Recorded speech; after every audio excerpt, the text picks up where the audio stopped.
তো আজকে দেখো ক্লাস 10 ইংলিশের ডাফ অ্যান্ড ডার্টি যে বইটা রয়েছে তুলসী প্রকাশনীর এর 109 পেজে যে এক্সারসাইজগুলো রয়েছে সেগুলো নিয়ে আজকে আলোচনা হবে। তো আজকে দেখো ট্রান্সফরমেশন অফ সেন্টেন্স, অর্থাৎ এই যে চ্যাপ্টার রয়েছে এই চ্যাপ্টারের এক্সারসাইজগুলো আজকে করানো হবে। তো আজকে টপিক দেখো change the following negative sentence into affirmative and vice versa. তো দেখো এগুলো নেগেটিভ থেকে অ্যাফার্মেটিভে চেঞ্জ করতে বলা হচ্ছে, আবার অ্যাফার্মেটিভ থেকে নেগেটিভে চেঞ্জ করতে বলা হচ্ছে। তো দেখো 1 নম্বরে দেখো this knife is not blunt, অর্থাৎ কি এই ছুরিটা কি অতটা শার্প নয়, অর্থাৎ ব্লান্ট ভোঁতা নয়, তার মানে কি এই ছুরিটা হচ্ছে sharp, this knife is sharp. এরপরে 2 নম্বরে দেখো ম্যান ইজ মর্টাল, অর্থাৎ মানুষ মরণশীল, তাহলে কী হবে মানুষ অমরণশীল নয়, তাহলে ম্যান ইজ নট ইমর্টাল।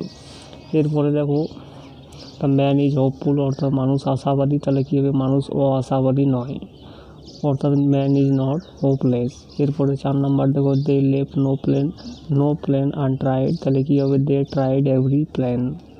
এরপরে 5 নম্বর দেখো আই লাইক অনলি সুইটস, অর্থাৎ আমি কেবলমাত্র মিষ্টি পছন্দ করি, তাহলে কী হবে I like nothing but sweets, অর্থাৎ আমি মিষ্টি ছাড়া অন্য কিছুই পছন্দ করি না। এরপরে 6 নম্বরে দেখো the boy would always remember it, তাহলে কী হবে the boy would never forget it. এরপরে দেখো 7 নম্বর দেখো he is not always active, অর্থাৎ সে কখনোই সর্বদাই কী নয় অ্যাক্টিভ নয়, তাহলে কী হবে সে সর্বদাই কী হয় কোনো সময় সে অ্যাক্টিভ হয়, অর্থাৎ হি ইজ অফেন অ্যাক্টিভ।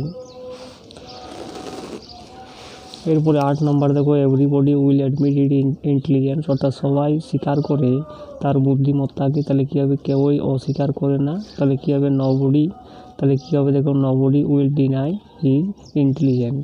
এরপরে 9 নম্বর দেখো অল মাস্ট ডাই, অর্থাৎ প্রত্যেকেই কী করবে প্রত্যেকেই মরবে, তাহলে কী হবে নোবডি মাস্ট লাইভ, অর্থাৎ কেউই বাঁচবে না। এরপরে 10 নম্বরে দেখো he is too weak to carry this bag, তাহলে এটা সো দ্যাট দিয়ে করতে হবে, দেখো he is so weak that he can not carry this bag. এরপরে 11 নম্বর দেখো the load is too heavy to lift, তাহলে কী হবে the load is so heavy that it can not be lifted. এরপরে দেখো 12 নম্বর দেখো এই ফিশারম্যানস লাইফ ইজ হার্ড, অর্থাৎ একটা মাছজীবী